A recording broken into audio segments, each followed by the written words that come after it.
Hey guys, it's Skywalker. How many times have you spawned into your TIE Interceptor and Walker Assault, only to see 3 A-Wings tearing everything up? As it stands, the A-Wing is the ship to pilot in Battlefront right now, and you'll often spawn in as the Imperials and die to pilots of far less skill than you. The sooner you accept this, the sooner you can move on with your life and start being more successful. You need to have a team mentality when going up against A-Wings. It's not about the instant gratification of racking up vehicle kills or topping the server. It's about going up there and giving them something else to shoot at and pushing them out as a team. Dying does not equate to failure in a team game. If you take out 2 A-Wings and then hold off the 3rd one long enough for your teammate to come and score the kill, you've succeeded. So many people ignore the TIE tokens, and they're not completely wrong to do it. But it's very hard to push out the A-Wings consistently on your own.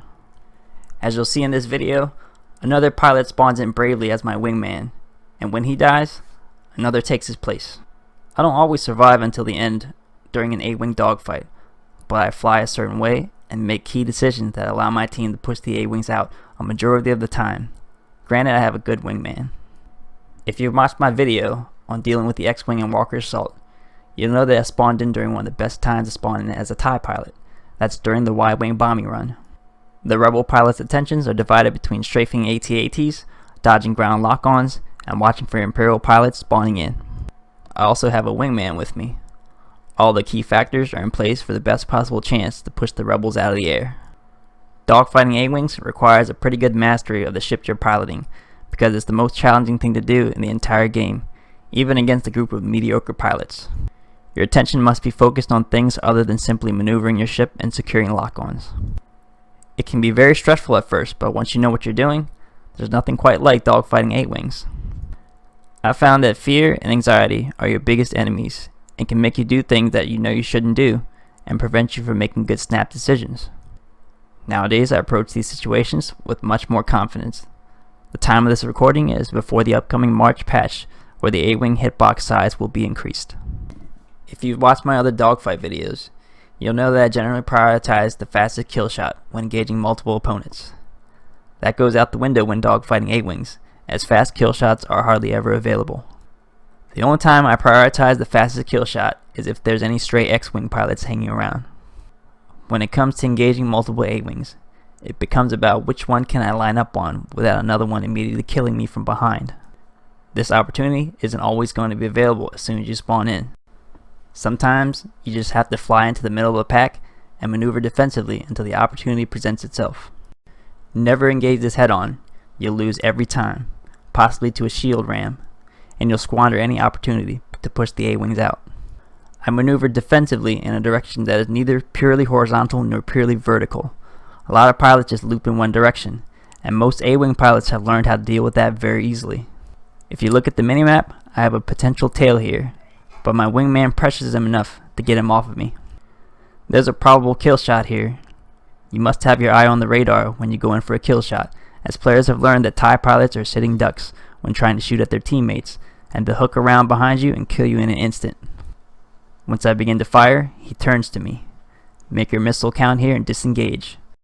My tendency is to lock in on a kill shot because I want the A-Wings dead as soon as possible, but that almost always turns out badly. A head-on against a rebel fighter is never in your favor. I use one of my new tricks here. A lot of people are stumped on how to use the Imperial speed boost to their advantage. A vertical loop combined with a speed boost is one of the best ways to shake a tail in an Imperial fighter. I follow up the boosted vertical loop with a subtle bottom switch to lose my tail momentarily here. Once I lose him, I see that a lot of distance has been created based on my reading of the minimap. You need to immediately close the distance. Leaving too much distance makes it easy for opponents to line up a kill shot on you.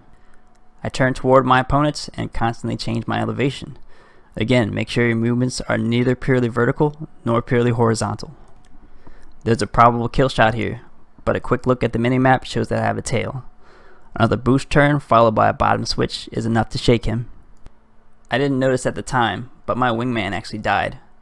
I can, however, sense by what the dots on the minimap are doing and the incessant lock-on that a lot of attention is focused on me. I'm pretty much solely looking at the minimap and maneuvering defensively at this point. I'm constantly changing my elevation and turning toward my opponents to try and find an advantageous angle on anything that's shaped like the letter A. Again, nothing purely vertical nor purely horizontal. You need to be able to maneuver and not crash while looking at the minimap, and that takes practice. However, you generally can't keep this up forever. Eventually one of these A-wings is going to get a clean shot. Luckily, another brave pilot spawns in to assist, and we continue our push to drive the A-wings out. I take a missile hit here. One of the TIE Interceptor's advantages seems to be that it takes a lot less damage from blaster fire. This works to my advantage in this dogfight, as I have just enough health to survive this missile hit. This dogfight would have most likely ended before it began, had I not had another decent pilot in the air with me. As it stands, he's drawing their attention, and he possibly gets a kill. I actually only ended up killing the last A-wing. I'm not sure how the others died. Could have been a ground unit with the assist, or they may have crashed, which people often do because of the A-wing's tremendous speed and wide turn radius. If you're going to try to kill an A-wing in head-on, do it from a higher or lower elevation. They may not see you right away, and approaching an A-wing directly almost always results in a ram. I try for a kill shot here and fail, and the minimap immediately indicates to me that another pilot may be lining up on me. Here I change my elevation right away to try to cut into his loop from below. It doesn't work, and I immediately go into a defensive vertical loop.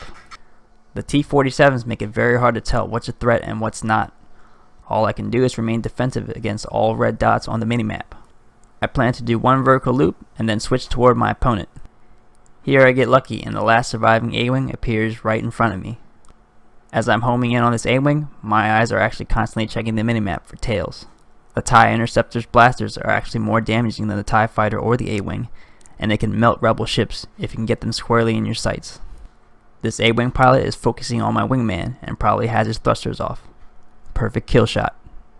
Unfortunately, my teammate sacrifices himself for the good of the team. Can't tell you how many times that's been me dying so that my team can push the A-wings out of the air. I know that one of the dots on the minimap is a T-47 because I saw him pass by me, but I'm not sure if the other one is. I make an educated guess based on his speed and immediately boost my one-shot TIE Interceptor toward the sky. T-47s can't deal with verticality, so I'm actually able to survive this interceptor and continue providing supporting fire on the uplinks until the end of the round.